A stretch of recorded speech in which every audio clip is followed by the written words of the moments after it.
मुस्लिम एक कौम का नहीं, ये कल का दिन में आपको आदिवासियों के साथ भी ऐसे ही होगी।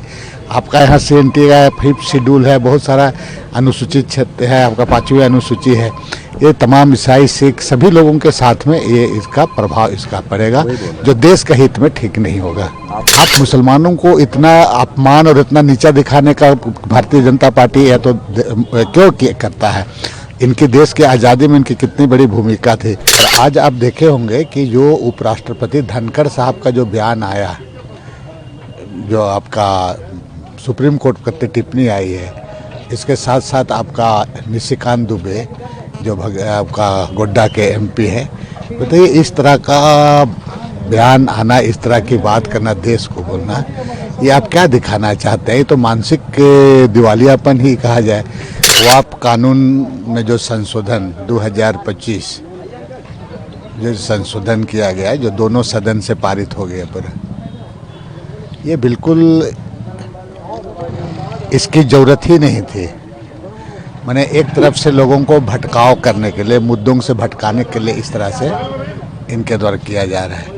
आप देखेंगे तो भारतीय जनता पार्टी का ऐसी बातों 158 साल 60 साल की बातों को जो उठी करा करके लोगों के बीच में जो जिस तरह से लोगों के बीच में दरार पैदा किया जा रहा है, जिस तरह की बातों को कहा जा रहा है, ये पूरे बहुत चिंता का सवाल है।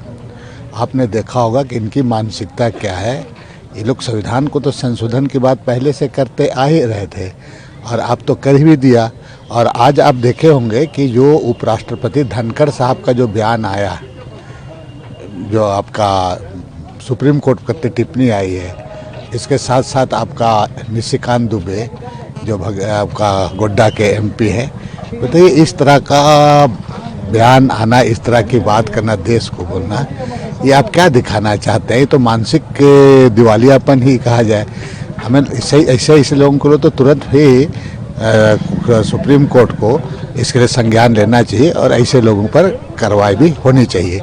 दूसरी बात मैं कहूँगा कि ये जो पूरे देश में जो वक्फ कानून 2025 का संशोधन, पूरे देश के मुसलमान इसका विरोध कर रहे हैं, गलत तरीके से इंटरप्रेट करा दिया जा रहा है।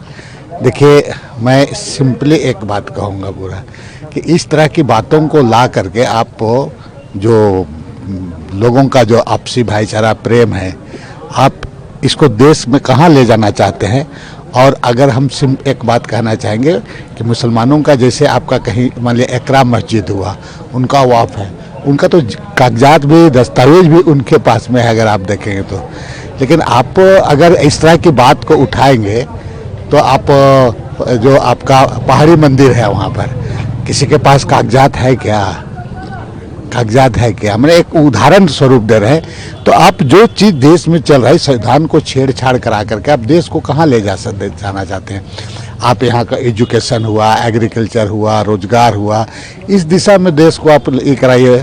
तो ये ना करके केवल और केवल इसे आज तक पूरे देखेंगे इनका ये तीसरा टर्म है, तो तीसरा टर्म में ही केवल मुसलमान, केवल आपका हिंदू मुसलमान, यही तमाम चीज़ों पर बात किया गया, बाकी चीज़ों पर बात हुई है। आप मुसलमानों को इतना अपमान और इतना नीचा दिखाने का भारतीय जनता पार्टी या तो क्यों करता है? इनकी देश की आज़ादी में इनकी कितनी बड़ी भूमिका थी। आप अंडमान में काला पानी जाके देखे कैसे वहाँ पर लोग मुसलमानों के वहाँ पर बंद थे, उनके साथ क्या हुआ है देश की आज़ादी की लड़ाई में। आप देखिए देश के इंडिया गेट में देखिए कितने लोग शहीद हुए हैं।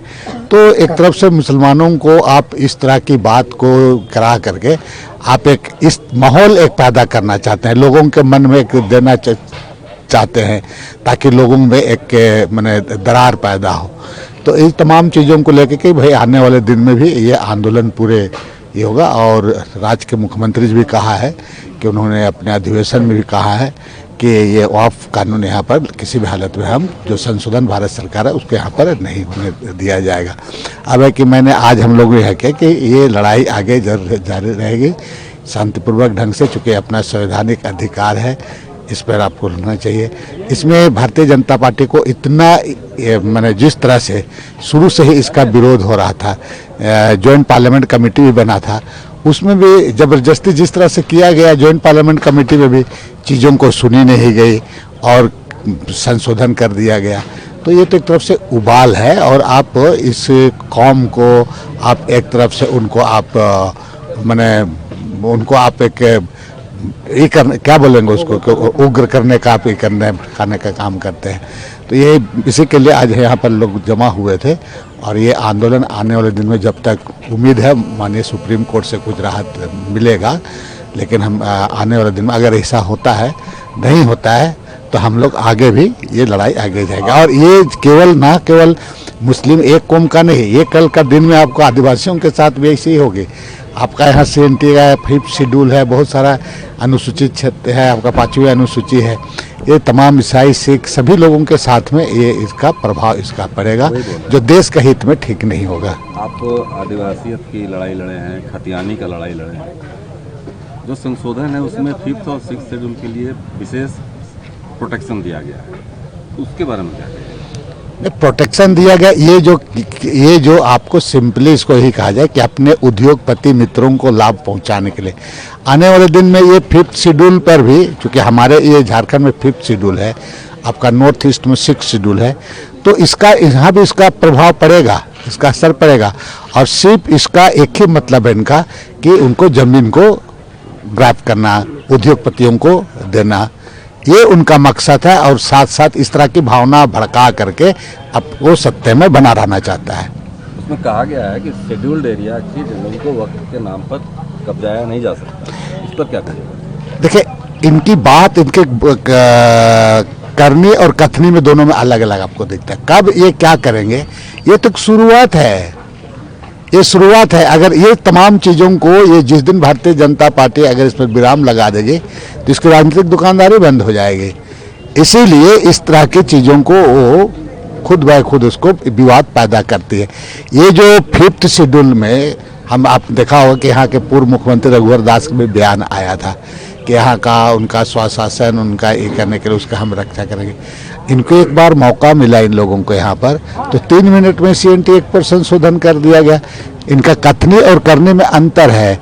ये पूरे धीरे धीरे से इस तरह के कानून को पूरा समाप्त करना चाहती है। जहां 27 वर्षों के सफर में 17,000 से भी अधिक छात्रों ने डॉक्टर एवं इंजीनियर बनकर भरे सफलता की ऊंची उड़ान, जहां साधारण छात्र भी झारखंड टॉपर्स बनकर बना रहे इतिहास। दूरदर्शी शिक्षाविद श्री विपिन सिंह के मार्गदर्शन में मेडिकल एवं इंजीनियरिंग के लाखों छात्रों के लिए आशा की किरण के रूप में गोल नेशंस लीडिंग इंस्टीट्यूट। बायोम सिर्फ मेडिकल प्रिपरेशन का संस्थान। बायोम से लगातार दूसरी बार नीट यूजी में 700 मार्क्स पार। 10th पास स्टूडेंट्स के लिए फाउंडेशन कोर्स, 11th पास स्टूडेंट्स के लिए फ्रेशर कोर्स और 12th पास स्टूडेंट्स के लिए टारगेट कोर्स 17 अप्रैल से शुरू हो रहे हैं। कॉल 7360066190 और visit Biome, circular road near women's college and Hinoo, Ranchi. thefollowup.in. Like, share and subscribe. www.thefollowup.in